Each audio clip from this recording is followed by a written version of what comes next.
What up, guys? This is Eagle. So the DLC hasn't been released at the time of this recording. So instead of playing the new DLC, I thought, I might as well play this game and discuss my current opinions about it and everything, since it seems to be a really big topic now, or it was about a month ago, and all the complaints about it. So first of all, I like to say that I am not on the bandwagon of hating Ubisoft over this. I'll get into a little bit about my concerns about Ubisoft and everything, but with this bandwagon of saying, oh, they're the next EA, well, it's not entirely false. That's not exactly true either. Ubisoft at least admits they make mistakes and are compensating their customers with this, which I think means that they're sorry and they're going to try and make sure it doesn't happen again. They realize they goofed. Let's all move on from that. So I like to start off with saying I was a fan of the series since my sophomore year in college, which is a little bit late because that's when Brotherhood was coming out, but because I played Legend of Zelda, which tends to be most of the Assassin's Creed fan base, Zelda fans also, I fell in love with it because I thought it's like an adult version of Legend of Zelda. It's similar in some aspects, I guess. I guess I played the game really late, and I'm not too that's not too different from when I was growing up playing games. I got the new video game maybe like once or twice a year, because it was either my birthday or Christmas. And I was happy when I would get a game. Sometimes I wouldn't get the game until like a year after it came out, and even then I was just stoked about it. I was like, oh, I get to finally play this.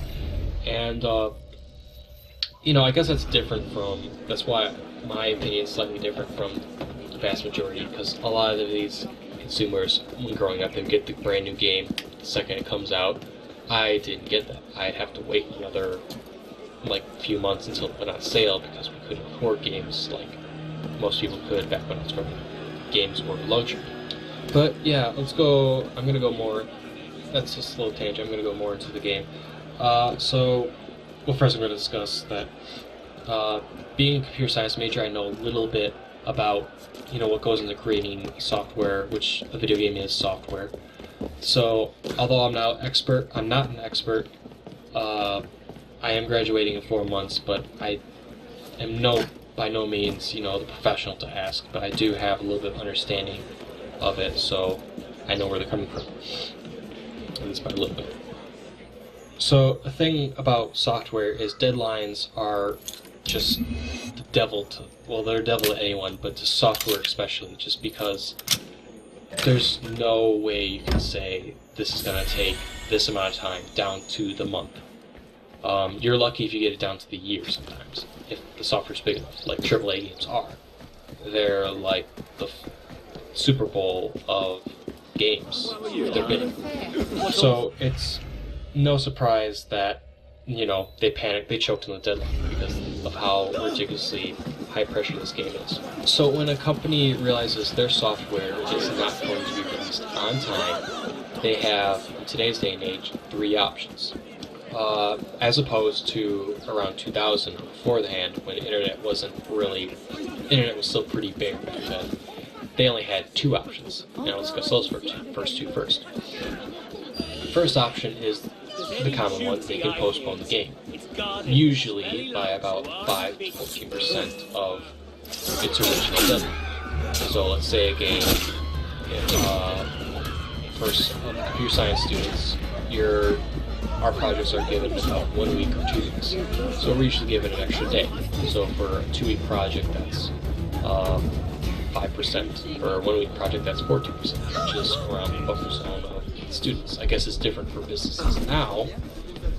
It's probably closer to like a 4% increase, just because they really need to get this thing down, and they don't want their customers to wait another month for something to come out when they said it's going to come out now. And angry customers means you lose money. Another option is to completely drop the project and start something else until the hardware upgrades, which is, it's reasonable if you realize the project is way too big and there's no way that consoles can hold it, which actually is very common with Assassin's Creed games. Most people don't know this, but the very first Assassin's Creed game was dropped until it was more postponed, but I like to consider it was dropped because they really worked on something else while waiting for the Xbox 360 to come out. You can check the. I learned this from Digino Gaming. I'll leave a link to the video in the description.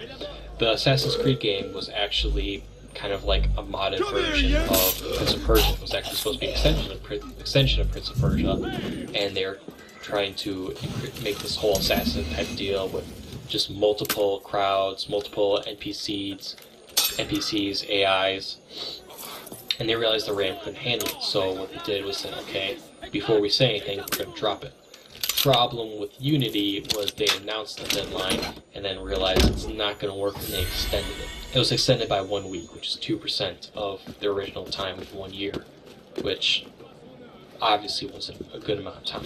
Anyway, I'm going to go on to the third new option in today's games. Is you're given the amazing gift of patch updates.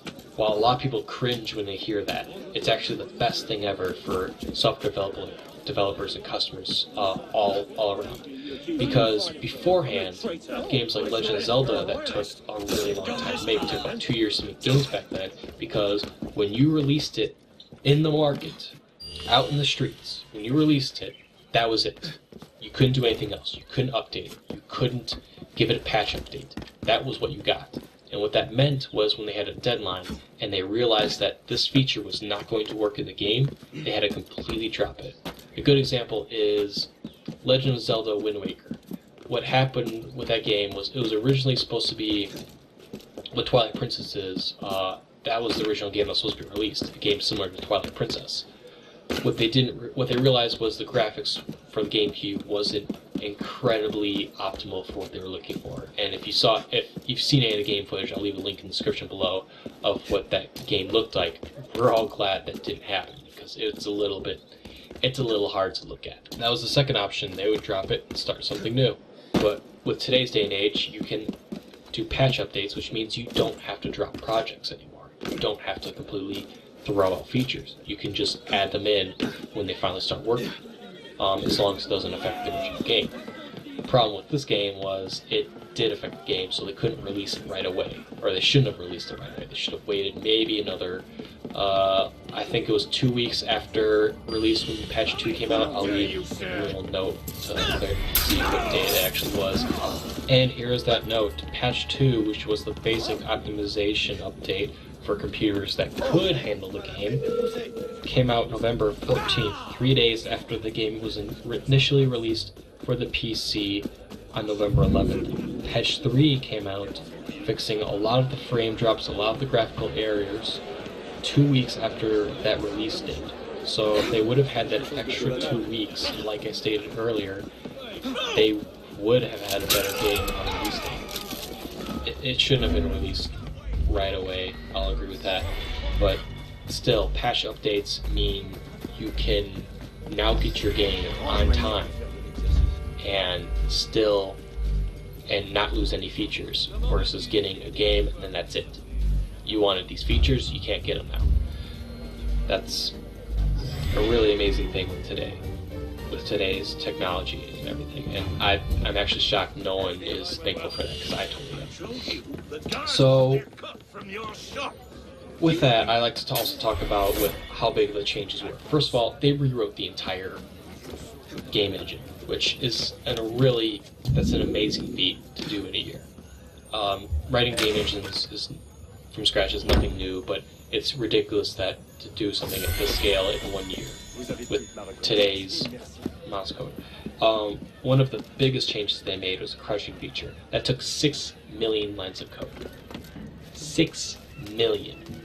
This right here took 6 million lines of code. That's amazing. No student writes 6 million lines of code in their 4 years in school. They don't even write half that. I haven't written half of that. Maybe 1 million lines of code. That's nowhere near with what this took. And there's complications with all that. Within 6 million lines of code, there's a lot of stuff that can happen. Tomahawk missile took 6 million lines of code for that thing to work. That's ridiculous. That's huge. And so many features they added. They added the new AI feature. They added the co-op feature. There's so many features they added that impacted how long this game should have actually taken.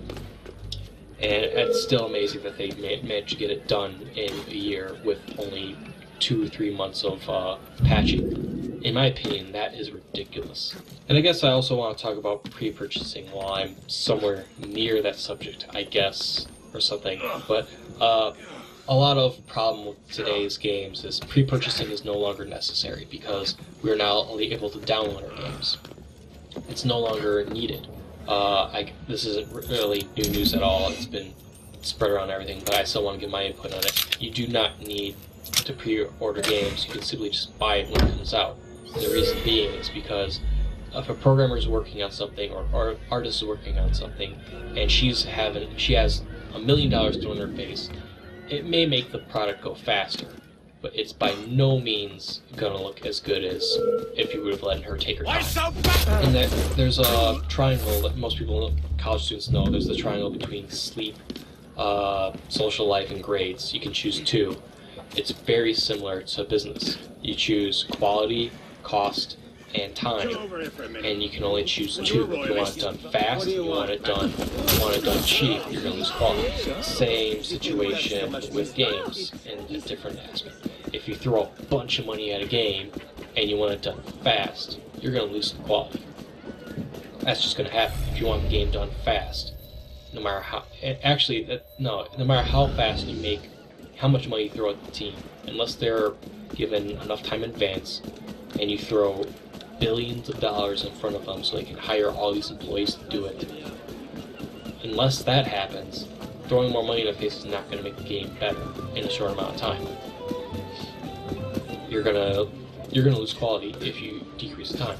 I'm sorry, it's just going to happen. So pre-purchasing doesn't need to happen anymore. If you're still doing it, I would suggest stop it. I mean, I'm guilty of this too. I pre-ordered Assassin's Creed Unity, which I regret a little bit because I didn't realize I was basically giving Ubisoft permission to release what they already have, which is kind of what you're doing. And when they realized that it was a mistake, they shouldn't have done that. It's also our fault too for doing this, for putting that much pressure on them. So when you pre-order, you're pressuring them to give them their product now, and that is a lot of pressure when they have to make a decision to delay a game by either a week or a month. That is a huge decision, and I'm sure some people are laid off and making the decision, but it's ridiculous. It's incredibly hard, and not many people know how drastic the decision that makes in $1 million. So, I don't know, I guess I'd like to just end it with what I personally liked about this game. Of course, I love the graphics, even though I had to upgrade my card. I realized that. I'm going to go off a little tangent. So, with most games, when they don't come out, they realize the graphics need to be updated, or the hardware needs to be updated, which I realized.